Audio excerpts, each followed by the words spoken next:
Olá, internet! Está começando mais um Papo de Montenegrino. Chegamos ao episódio 20 deste projeto que busca dar espaço para as coisas que são daqui. Eu sou a jornalista Manuela Petri. Eu sou o jornalista Cássio Pereira e aqui ao nosso lado está o João Roden, que também coordena esse projeto com a gente e é o responsável pela parte técnica. Verdade, já são 20 programas em que damos espaço para pessoas, ideias e entidades que estão se destacando por essas bandas. E claro, também ouvimos montenegrinos que estão construindo sua carreira em outros pagos. O Papo de Montenegrino surgiu justamente porque nós três temos uma paixão por conversar e ouvir histórias. Aqui a gente aborda assuntos globais e gerais, mas sempre com um recorte mais local. E semanalmente tu pode conferir o resultado de todos esses bate-papos no Spotify e no YouTube. Não esquece também de seguir a gente lá nas redes sociais, @Papo de Montenegrino no Instagram e também no Facebook. Deixa lá a tua opinião sobre os programas, teu questionamento e também sugestões de convidados para conversarem aqui com a gente. E caso queira divulgar a tua marca, produto ou serviço aqui no podcast, é só mandar também um oi lá nas redes sociais e a gente negocia, beleza? Então vamos à pauta do dia. Hoje, a nossa entrevistada é a Júlia Maria Umes, diretora da Fundação Municipal de Artes de Montenegro, a Fundarte. Entidade com quase 50 anos de história, proporciona ensino e pesquisa nas 4 áreas da expressão artística: artes visuais, dança, música e teatro. E a Fundarte recebe anualmente centenas de alunos. A instituição conta também com diferentes grupos artísticos, como é o caso do grupo de cordas, de dança, grupo experimental de dança, grupo de jazz e entre muitos outros. Júlia, muito obrigada pelo teu tempo e pela tua disponibilidade. Seja muito bem-vinda ao nosso papo. Oi, Manuela, tudo bem? É muito bom te encontrar aqui, faz tempo que a gente não se vê, né? É verdade. É isso, né? É muito legal que eu tenho uma testemunha de toda essa história que eu vou contar agora, né? Que é tu mesmo, né? Muito legal. Foram anos de Fundarte, hein? Anos de Fundarte, minha aluna querida, né? Também não esquece. É isso aí. Uhum. Júlia, deixa eu te perguntar, tu já tinha presidido a Fundarte antes de 2012 a 2016, né? Eu queria te perguntar como está sendo essa segunda experiência, principalmente levando em conta a pandemia, né? Qual o tamanho desse desafio e o que mudou nesses 2 períodos, né? Da tua primeira gestão e agora? Tá. É uma pergunta bem extensa essa que tu está me fazendo, né? Mas, assim, primeiro, assim, a diferença que sempre tem de uma gestão para outra, tem diferença, né? Porque a Fundarte, ela vai se transformando, apesar dela manter a essência dela, ela vai se transformando ao longo do tempo, né? Eu, particularmente, faço parte de toda essa história da Fundarte e consigo enxergar isso com bastante distância, né? Então, é bem interessante. Mas eu tive, na primeira gestão que eu tive, o meu desafio foi encontrar um novo estúdio da TV Cultura, né? E como administrar tudo isso. Hoje, nessa segunda gestão, o meu primeiro desafio foi que eu já fui nomeada com máscara, né? Então, a sessão foi com pouquíssimas pessoas e a gente já estava usando máscara. Quer dizer que eu já entrei na gestão em plena pandemia e naquele desespero que a gente não sabia muito bem o que fazer, né? Aí é isso, se tu te propõe a ser diretor da Fundarte, sempre vai ter um desafio maior em cada gestão, né? A gente também tem a UERGS, também tem todas as questões de alunos, a troca de governo, que sempre, a cada 4 anos acontece, né? Eu já acompanhei várias vezes isso também. E aquela coisa que a Fundarte, mesmo sendo conhecida no Brasil inteiro, parece que em Montenegro a gente está sempre provando por que existe e qual é o nosso papel dentro dessa sociedade, né? Então, eu posso dizer que a pandemia nos trouxe desafios que a gente não previa, né? Que era assim, não ter alunos e como dar aula à distância. Esse foi o primeiro desafio que, graças a Deus, a gente conseguiu superar, né? E hoje ter assim uma situação bastante confortável. Falando ainda um pouco sobre a pandemia, Júlia, a Fundarte está pronta para voltar a receber eventos com público e voltar a reutilizar os auditórios, como é o caso do Terezinha, que passou essa temporada aí sem ser utilizado? Sim, assim, ó, Manuela, a Fundarte, ela tem um teatro, ela administra o Teatro Terezinha. O Teatro Roberto, ele é administrado pela Prefeitura Municipal, mais especificamente pela Diretoria de Cultura, né? Uhum. O fato do Teatro Terezinha estar dentro de uma escola de artes, é uma escola, o protocolo não é o mesmo de, por exemplo, de tu visitar um teatro que é só teatro, né? Então, a gente tem o protocolo mais rigoroso, que é o protocolo da escola. A gente não ficou totalmente sem fazer eventos, porque os eventos da prefeitura foram acolhidos pelo Teatro Terezinha. Tanto que a gente teve dois eventos que comemoravam o aniversário de Montenegro, né, que foram feitos com todo o rigor, sem público, né, com todo o rigor do protocolo de escola, né. Às vezes as pessoas elas não entendem muito isso, por que o nosso protocolo é diferente, é mais rigoroso. É porque ele é um protocolo de escola, né. Mas assim, a gente fez algumas filmagens também, então andou. Agora sim, a gente está se preparando para, nos próximos eventos, ou até o final do ano, receber alguns eventos com público, mas com uma limitação da ocupação do teatro, né? Então, e do palco também tem uma limitação. Mas tranquilo, assim, a gente formou uma equipe do COI, né, que é o controle de tudo isso, que está bem afiada, né? E também a gente preparou todos os funcionários e todos os professores para eles terem a ciência desse, né? Enfim, desse protocolo. Inclusive, eu gostaria assim de salientar que durante essa pandemia a Fundarte promoveu o debate dos candidatos a prefeito, né? Que foi, sim, talvez um evento com mais participações, e foi muito legal, assim, foi inclusive bastante elogiado pela comunidade, porque a gente seguiu todo o protocolo, não teve problema nenhum, né, e eu acho que foi o evento que teve mais público durante essa pandemia. E agora a gente se prepara para receber um público tão grande quanto, né. Júlia, tu falou ali na tua primeira resposta que sempre é preciso, assim, sempre fica a impressão de que a entidade precisa ficar, enfim, explicando e provando para o próprio montenegrino, né? Ainda tem uma parcela da sociedade que tem uma visão da Fundarte como um espaço de elite, algo distante da realidade mais periférica, né? Porém, contrariando esse discurso, a entidade tem uma série de projetos que vão no sentido contrário, né? Com certeza, né? Tu mesmo respondeu a pergunta, né? A Fundarte tem vários projetos que vão no sentido contrário. Eu entendo, isso é um ponto de vista meu, né? Que essa palavra elitizada, ela talvez ela tenha um viés da questão de erudito, que erudito é uma coisa elitizada, né? E realmente a Fundarte traz uma certa erudição, tanto no repertório que é trabalhado, e a Manuela é uma testemunha disso, né, quanto nas apresentações artísticas que a gente faz, né. Eu entendo, e a Fundarte entende, que existem algumas manifestações mais eruditas que cabe à Fundarte trazer essas manifestações para a nossa comunidade. Se não fosse na Fundarte, onde a gente iria ver um concerto de piano, por exemplo, né? E isso pode dar um sabor de erudição, né?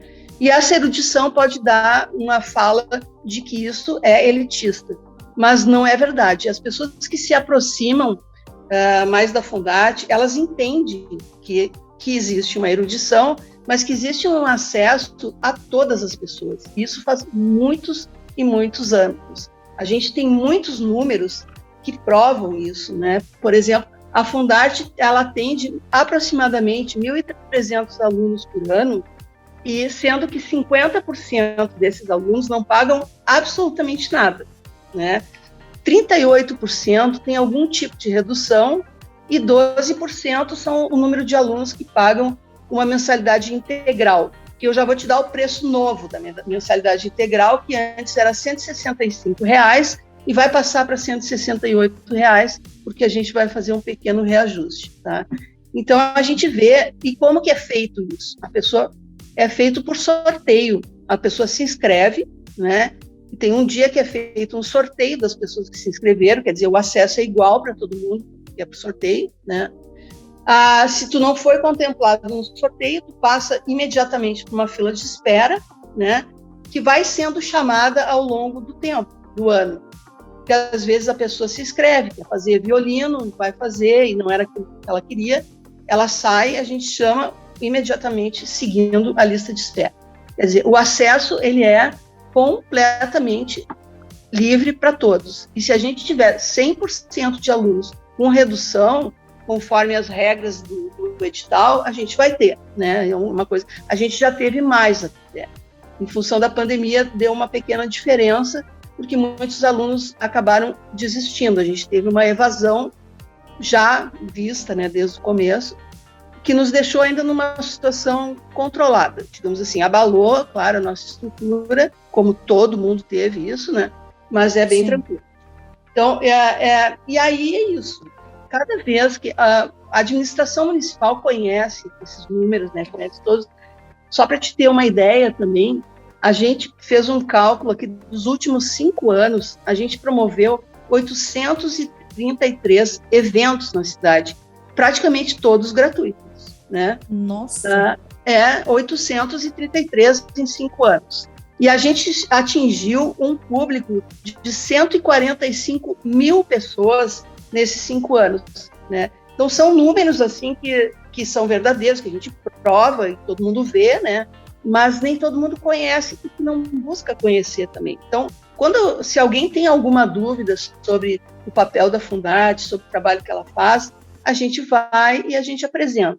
E, normalmente, quando tem uma troca de governo, que entram pessoas que não conhecem a Fundarte, a gente logo já se dispõe a mostrar quem é a Fundarte, qual é o papel da Fundarte na comunidade, né? O que ela faz e a quem ela atinge. Também se fez uma pesquisa há alguns anos, não muitos, quais os bairros que a Fundarte atendia. E o único que a gente não atendia, até hoje eu nem sei te dizer, era o Passo do Manduca. E vocês sabem que ninguém mora no Passo do Manduca, praticamente ninguém, né? Então, todos os bairros eram contemplados por alguma ação da Fundarte, bem como o interior de Montenegro, que é um foco dos projetos sociais que vocês citaram, né? Os projetos são... a gente tem vários projetos, tá? Eu vou falar especificamente do Ação Comunitária Fundarte e do Projeto Dançar, que ambos têm mais de 20 anos, certo? 25 o Projeto Dançar, o Ação agora estou me perdendo, mas é de 96, é só fazer a conta. O Ação Comunitária... Os jornalistas não vão fazer a conta, Júlia. Os jornalistas que ficaram... Não faço a conta, mas quem quiser que faça, né? Muitos anos, tá certo. Mais de 20, né? Dá mais. E aí a gente atende, o foco desse projeto e do Ação Comunitária também é acessibilidade, dar acesso às pessoas até a Fundarte e descentralização, levar o trabalho da Fundarte para o interior. Então, a gente atende, assim, várias escolas do interior, são 200 atendimentos no projeto, no Ação, e 180 no Dançar, quer dizer, mobiliza, os professores são da Fundarte, que vão atender, né? Eu sempre digo assim, quando eu tenho vídeos, vocês podem acessar no YouTube, Ação Comunitária Fundarte, tem vários vídeos, né? Tem algumas professoras que chegam a chorar quando olham, que não se dão conta do que a gente faz pelo interior no sentido da arte, né? Então é muito legal. Eu particularmente gosto muito de falar nisso, meio apaixonada até por isso. Vou dar tempo para vocês falarem. Pode ir perguntando. Não, tá ótimo. E é verdade, como tu disse, eu sou uma testemunha, né? Eu posso confirmar as informações, porque muitos anos de Fundarte foram muitos anos de apresentações, de projetos, e isso realmente é incrível, assim, esse papel da Fundarte. E a tua irmã, né, Manuela? A Rafaela também, a gente saía muito com o conjunto instrumental, a Rafaela junto, né? Então, é verdade. Coral. Inclusive levando o trabalho de Montenegro para fora de Montenegro. para outras cidades, né? Então, isso também é. E falando um pouco ainda sobre esse papel da Fundarte, vem aí agora em outubro o 27º Seminário Nacional de Arte e Educação, né? O tema é arte e diversidades. Sim. De que forma a Fundarte estimula esse olhar à diversidade, tem a diversidade como parte da sua rotina? Eu vou te dizer que não é a Fundarte. Quem tem esse olhar que não condena, que não coloca em lugar nenhum, que não julga e que acolhe, é a arte, né? A arte, ela acolhe, ela cria, ela tem várias funções dentro de uma sociedade, né? Inclusive, ela discute, ela que como é que eu vou te dizer, ela que denuncia, a arte denuncia, né? Então, não é a Fundarte, é o objeto que ela trabalha, que é a arte, que faz isso. Então, eu não consigo responder essa pergunta dizendo se existe alguma ação específica que a gente faça para acolher as diversidades, porque isso é tão inerente ao nosso trabalho que não é percebido, né? Mas, é o natural. É o natural. Mas a gente sente, né, muito por parte de alguns alunos que nos trazem isso, né?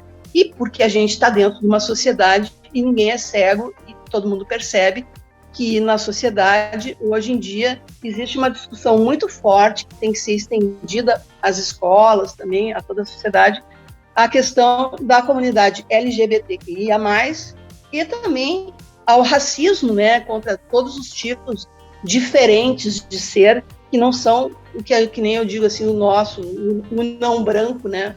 Eu acho que eu criei até essa expressão não branco para chamar todas as outras raças que não são brancas, né? Que tem algum sinal, porque eu acho que, na verdade, ninguém é branco. Eu mesmo, como pessoa branca, eu acho que não. Eu acho que na minha família certamente deve ter algum afrodescendente, enfim, né? Sim. Duvido. Então, eu acho que a Fundarte não tem no dia a dia nenhuma ação específica para isso, por ser inerente. Mas se achou, como essa discussão ela está muito em pauta, né? A questão, por exemplo, das exposições de artes visuais, a gente está vendo assim, a censura aparecendo muito fortemente.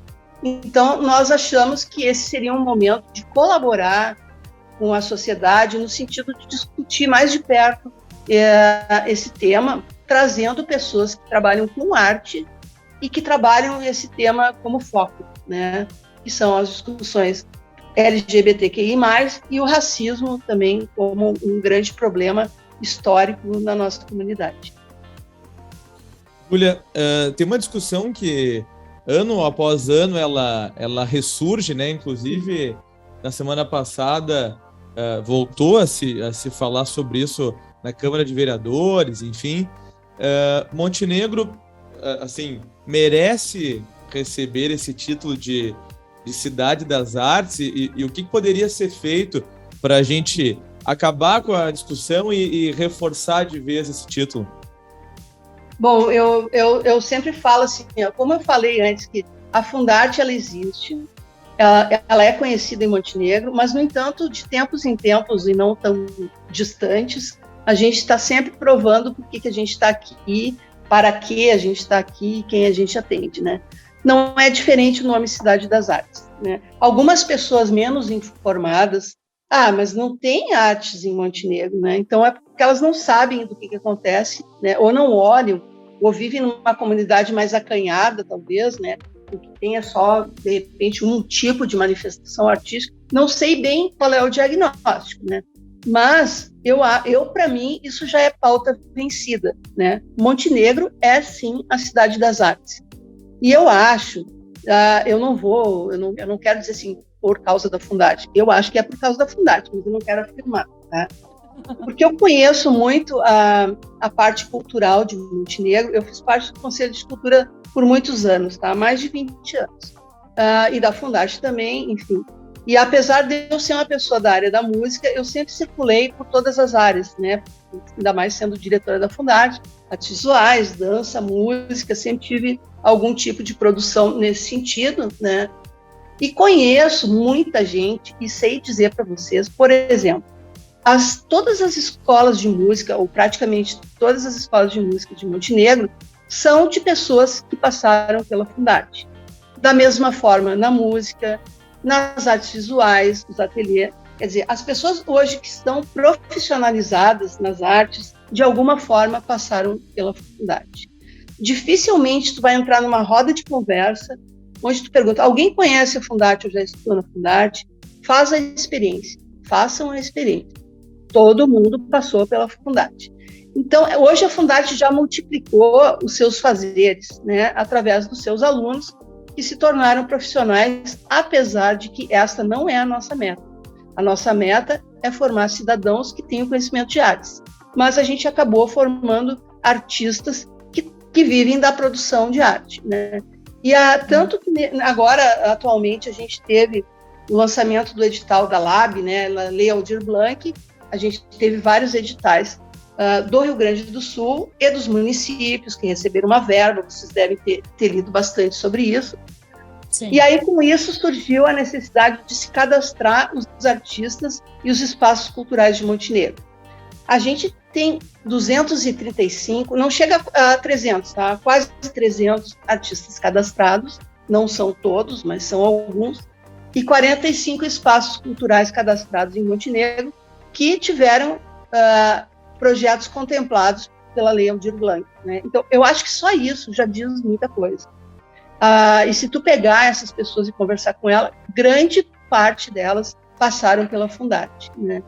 Então, e produzem arte. Eu acho que para Montenegro, que é uma cidade que tem 60 mil habitantes, não sei exatamente quanto está, é um número muito significativo, sabendo que nem todos se inscreveram, nem todos os espaços culturais e nem todos os artistas, né? Por quê? Porque a Lei Aldir Blanc, ela foi muito rápida, todo mundo precisou fazer tudo correndo. Se a gente tivesse mais tempo para divulgar e mais tempo para cadastrar esse pessoal, com certeza seria, no mínimo, vezes 2, né? Então, assim, eu acho que, para mim, Cidade das Artes já é uma pauta vencida, mas que não custa. De tempos em tempos, a gente pode pensar sobre isso e olhar um pouco. Eu acho que é saudável olhar de perto isso, né? Então, vamos ver a quantas anda Montenegro, se ela se evoluiu, se tem mais gente. Eu acho que é positivo isso, olhar, né? Mas para mim é pauta vencida já. É porque de tempos em tempos essa discussão volta, né? E aí por isso a gente traz esse olhar Manuela, de novo. Isso, Manuela, sabe o que é? Eu estou há mais de 30 anos na Fundarte. Isso não é de hoje, isso sempre foi. E eu vou te dizer que, por exemplo, a Fundarte ela é mais conhecida fora de Montenegro do que dentro. Provavelmente tu já ouviu falar nisso, né? Sim. Então a gente tem, por exemplo, o Seminário de Arte e Educação, ele é nacional, né? No outro ano a gente faz o Salão 10x10, que é nacional. A gente tem uma editora com uma revista Qualis A2, que é nacional. Então a gente está sistematicamente em contato com várias escolas de artes do Brasil, né? A Fundarte é altamente reconhecida fora de Montenegro e dentro de Montenegro também, né? Mas eu acho que é válido de tempos em tempos a gente passar a régua, sabe? Eu acho que é bem legal até, acho bom. E vou te dizer que eu achei ótimo nesse momento, porque a gente trabalha tanto que a gente não tem tempo de olhar para a gente, né? Então, o fato de preparar um material para mostrar para as pessoas faz com que a gente pare um pouco e olhe para a nossa produção, o que é muito bom, né? Eu acho muito bom. E é o nosso papel também, com certeza a gente fica feliz com isso. Isso aí. Júlia, e falando mais um pouco sobre arte no geral, assim, na nossa cidade e num contexto geral mesmo. Hoje, mais do que nunca, a gente está num país extremamente polarizado, com discursos de ódio, com diversas maneiras de manifestações que são divergentes, enfim. Mas a arte tem, e tu já falou sobre isso, esse papel de contestar, é um ato revolucionário, né? Tu acha que a arte ainda ocupa esse papel na nossa sociedade? Eu tenho certeza, eu não acho, tenho certeza. Ela sempre, eu acho que a função dela, uma das funções dela é essa, né? É sempre, porque eu vou criar a partir de quê? Eu vou criar a partir do meu entorno, do meu cotidiano, das coisas que estão acontecendo. Se essas coisas estão acontecendo em roda da gente, do racismo, do preconceito, enfim, da censura, isso não automaticamente vai refletir na minha arte. Quanto mais consciência eu tiver, mais eu posso planejar também essa discussão, né? Então, eu acho que sim, isso é histórico e não vejo nenhum motivo para isso não ser assim, né? Isso é histórico e vai ser assim, né? E continue sendo. Continue sendo, eu acho que sim, eu acho que a arte tem esse jeito de chegar nas pessoas de uma forma delicada até, né? Ou um pouco mais agressiva se precisar, mas que ela chega nas pessoas, ela chega. E quando ela chega de uma forma agressiva, eu acho que a gente tem que parar e pensar no que está acontecendo, né? Isso a gente tem que pensar, né? Júlia, a gente falou assim bastante sobre o que trouxe a Fundarte até aqui, né? Um pouco do que formou essas quase 5 décadas de Fundarte. Como é que tu vislumbra o futuro da instituição, né? A gente falou lá no início sobre desafios. Quais são, a partir de agora, os próximos desafios da Fundarte? Eu vou te dizer assim, o primeiro desafio a curto prazo é a gente realinhar, né, o nosso trabalho, porque a pandemia deu uma sacudida bem grande, né? Mas eu vou te dizer que eu me surpreendi muito com os nossos professores, com o nosso fazer artístico, que se adaptou relativamente a curto prazo às questões da pandemia e a questão do remoto, né? Então, a gente está nessa fase de transição do híbrido, né? Mas eu acho que para o futuro o remoto trouxe um legado, que é o legado de manter algumas atividades à distância, como a gente está fazendo agora, tá?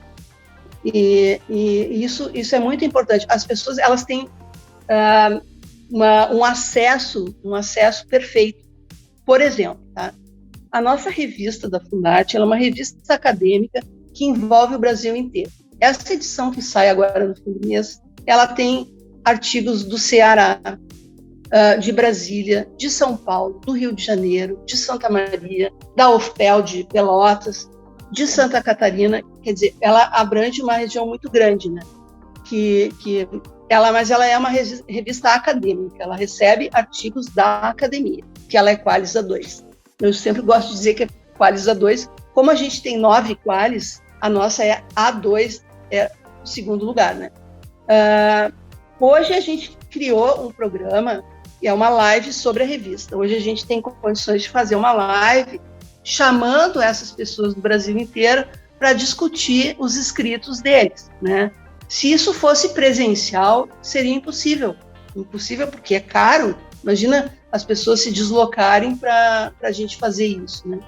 E hoje, numa live, é muito brilhante poder discutir principalmente quando a revista é temática, né?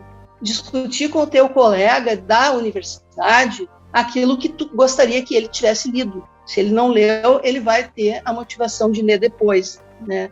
E, enfim, é uma coisa que eu acho que isso é um legado da pandemia, né? Da mesma forma, eu vejo o resultado de alguns alunos de instrumento, né, que a gente faz seguido fazer esse tal de instrumento, e hoje eles gravam um vídeo que eles mandam para o professor para a gente fazer o sarau, né, o sarau online. Eles gravam, erram, pode errar 20 mil vezes. Eles vão mandar para nós um vídeo que estiver melhor, né? Então, isso acontece, o resultado do sarau é mais positivo, no sentido de qualidade, tá? Não, a gente não vai perder o sarau ao vivo, mas a gente vai manter o sarau online também, porque isso traz uma satisfação para o aluno, que ele está se apresentando bem. E aí, Manu, né, tu sabe que às vezes a pessoa fica nervosa e ela esquece a música, ela erra tudo, né? Isso não acontece mais. Exatamente. Isso não acontece no sarau gravado, né? Também acho que é um legado. E no mais, assim, várias outras coisas que eu posso trazer. Então, acho que a pandemia deixa esse legado para a Fundarte, e é o que eu digo para vocês, né? Aí tem a UERGS na Fundarte, que também tem a discussão, fica, não fica, que também eu acho que para mim já é quase que pauta vencida. Durante todos os 20 anos da UERGS, eu acompanhei no mínimo umas 10 vezes essa discussão, né? E eu acho que a Fundarte segue esse caminho, mas olhando para o entorno dela, né? Então, a gente sempre tem modificação. A cada 4 anos, a gente revê o plano de curso.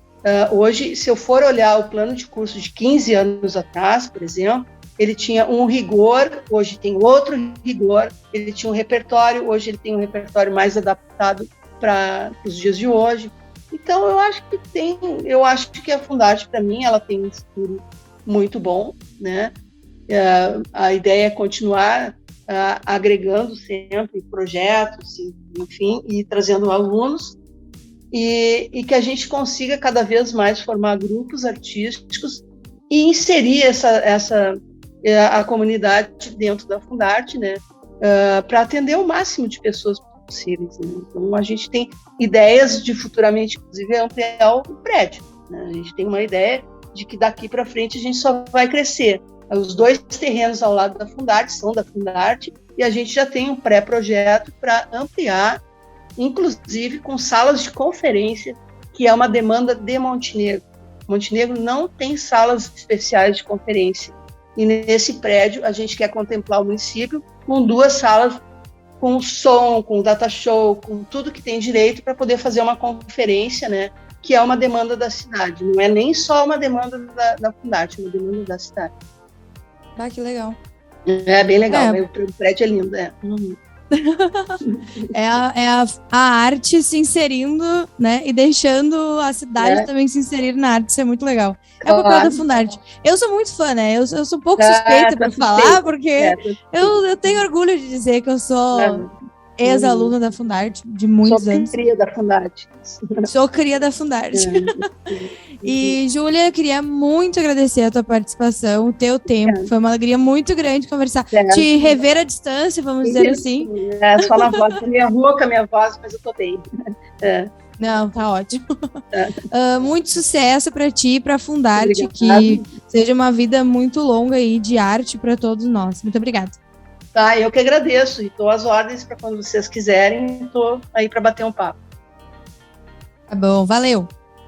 Essa foi, então, a Júlia Umes, a diretora da Fundarte, Fundação Municipal de Artes. Eu também, eu não interrompi a Júlia, mas eu fiz 2 anos de aula na Fundarte. Não fiz tantos anos quanto... A tua paixão não foi de 13 anos de Fundarte, corredores. Foram apenas 2 anos de Fundarte. Não passou por um coral, violino, piano, todas as partes da Fundarte. Eu era um pouco indecisa, eu tenho que ser sincera, então eu meio que andei por todas as salas, mas tudo certo. E antes da gente encerrar esse episódio, muito legal esse episódio, inclusive, vamos pro Dica Daqui. Mas o que é isso? Quem ainda não sabe o que é o Dica Daqui? É quando, no final do programa, a gente traz alguma sugestão que envolve a cidade ou a região, um restaurante para ser visitado, um perfil que a gente acha que é interessante para seguir, um ponto legal para conhecer, enfim. Cássio, qual é a tua dica? Manu, eu vim trazer mais uma dica de serviço que surgiu durante a pandemia, né? Aqui na cidade a gente teve vários deliveries que surgiram durante a pandemia, e inclusive mais de um nesse segmento, mas eu queria destacar hoje o Casa.470. O pessoal pode seguir lá no Instagram, é um delivery de vinhos. Então, o pessoal ali tem os responsáveis, lá, os proprietários desse delivery, dão dicas sobre as diferentes uvas, enfim. Então é bem legal e o site também é bem simples para fazer a compra. O pessoal entrega em casa lá, vinhos tintos, rosés, brancos. Então segue lá no Instagram, casa.470. Legal. A minha dica de hoje é para o pessoal que é daqui de Montenegro e pode ajudar e acompanhar o trabalho da CUFA. A CUFA agora, que é a Central Única das Favelas, a gente conversou no primeiro episódio do podcast com o Birita, que é um dos responsáveis pela CUFA em Montenegro, o Rogério. E a CUFA recém completou 13 anos aqui na cidade, agora no início de setembro. E faz um projeto muito legal desde 2008. Tem 12 projetos que envolvem aqui Montenegro, com ações que envolvem cultura, educação, enfim, ajudas de diversas maneiras a mulheres, a pessoas que sofrem violência sexual, abusos no geral, crianças. Dá uma qualidade de vida, uma perspectiva, um novo olhar para as favelas, para a periferia de Montenegro. E a CUFA tem a sua sede ali na Coronel Antônio Inácio, perto do asilo, perto do Schopenhaus, entre o asilo e o Schopenhaus. E quem puder ajudar, seja com roupas, enfim, durante todo o ano eles fazem o recolhimento e a distribuição de donativos para as pessoas que necessitam. Então é sempre legal lembrar que a gente tem na nossa cidade alguém que faz esse trabalho e que está sempre precisando da nossa ajuda. Beleza, boa dica. Galera, encerrando então, não esqueçam de acompanhar lá nas redes sociais, @Papo de Montenegrino, deixa um recado pra gente lá, deixa uma sugestão, um comentário, beleza? Até semana que vem, Manu, até semana que vem, João. Valeu, Cássio, valeu, João. Encontro marcado, todas as quintas, no Spotify e no YouTube. Tchau!